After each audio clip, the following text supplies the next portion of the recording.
Clarence Ellsworth Miller, Jr. was a Republican congressman from Ohio, serving January 3, 1967 to January 3, 1993. He was born in Lancaster, Ohio, one of 6 children of an electrician father. After graduating from high school, he enrolled in correspondence school and became a certified electrical engineer. He worked for Columbia Gas and held patents related to the pumping of gas.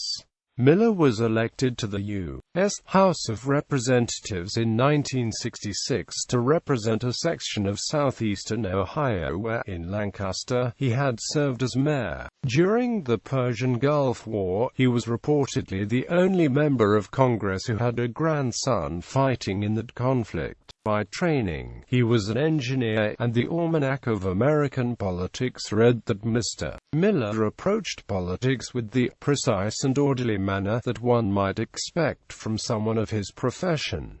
U.S. Patents. U.S. Patent 3,088,655, filed August 1, 1960, patented May 7, 1963, remote control and alarm system for a compressor station and compressor engines thereof. U.S. Patent 3,210,582, filed July 26, 1960, patented October 5, 1965, magneto having auxiliary pole piece. Elections.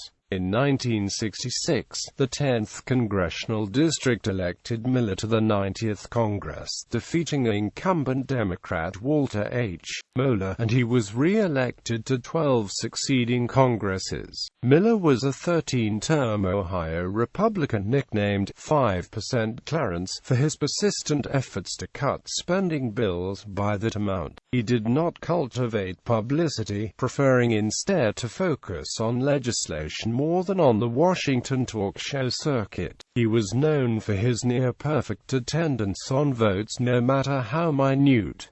In 1990, the Capitol Hill publication Roll Call named Mr. Miller the most obscure member of Congress. It was intended as a compliment, considering that grandstanders never would have received such an honor. A fiscal conservative, he served on the House Appropriations Committee. The numerous bills he introduced often unsuccessfully aimed to cut spending measures, if not by the 5% figure in his nickname, then at least by 2%.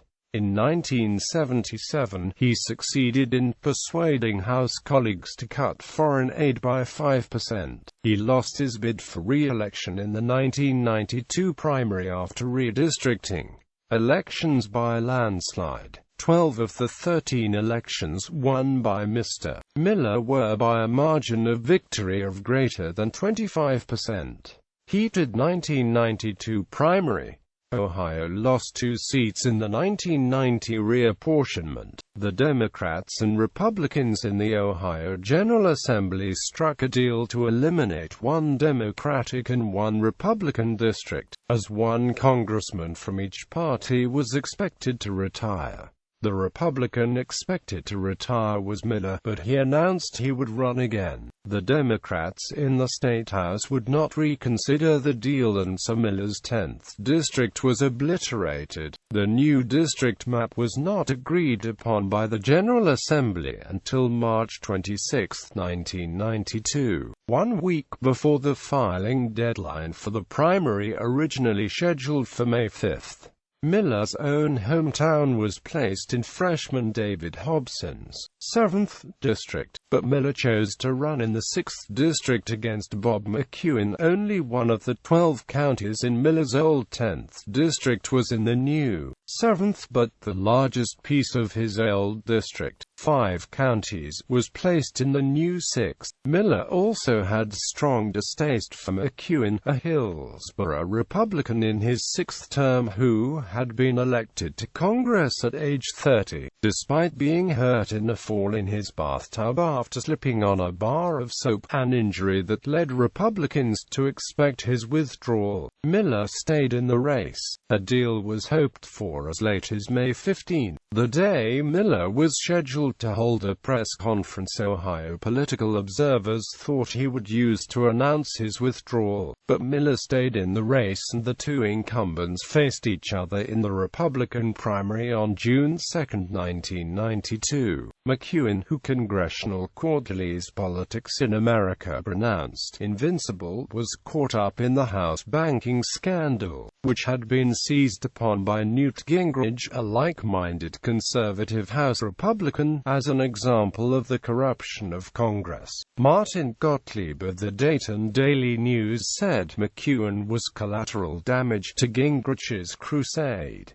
McEwen initially denied bouncing any checks. Later, he admitted he had bounced a few. Then, when the full totals were released by Ethics Committee investigators, the number was revealed to have been 166 over 39 months. McEwen said that he always had funds available to cover the alleged overdrafts, pointing to the policy of the House Sergeant-at-Arms, who ran the House bank, paying checks on an overdrawn account if it would not exceed the sum of the representative's next paycheck. In 1991, McEwen had also been criticized for his use of the franking privilege and his frequent trips overseas at taxpayer expense, but McEwen defended the trips as part of his work on the Intelligence Committee and in building relationships with legislatures overseas. The primary race was bitter.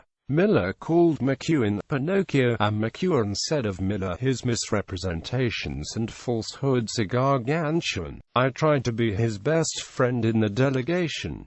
I am deeply disappointed at the meanness of his effort. Tom Dahmer of Cleveland's Plain Dealer wrote that the two candidates were largely identical on the issues. Both are textbook Republican conservatives, opposed to abortion, gun control, high taxes, and costly government programs, unless located in the districts. Miller noted he had no overdrafts, saying, "The score is 166 to nothing, referring to the number of checks McEwen bounced in the House banking scandal. The 1992 primary was so close it forced a recount and a lawsuit. When Ohio Secretary of State Bob Taft dismissed Miller's charges of voting irregularities in Highland, Hocking, and Warren counties, Miller filed suit in the Ohio Supreme Court.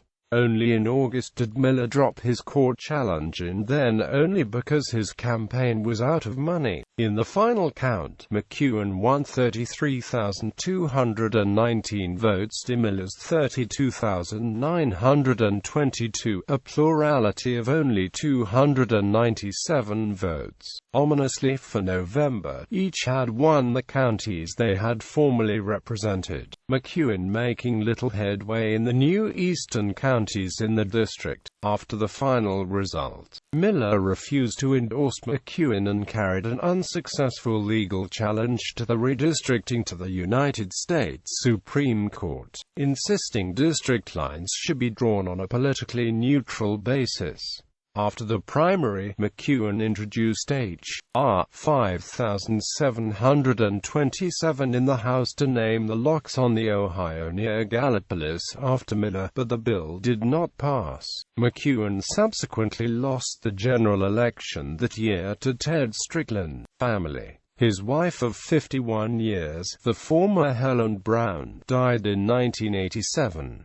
The couple had two children, Ronald K. Miller of Lancaster and Jacqueline M. Williams of Cincinnati, 5 her children, and 9 great-grandchildren. Death. After his election loss, Clarence Miller returned to Lancaster. He was honored on his birthday, November 20, 2010, by the Hocking Valley chapter of the Ohio Society of the Sons of the American Revolution. For his patriotism, he resided in Lancaster until his death on August 2, 2011, aged 93.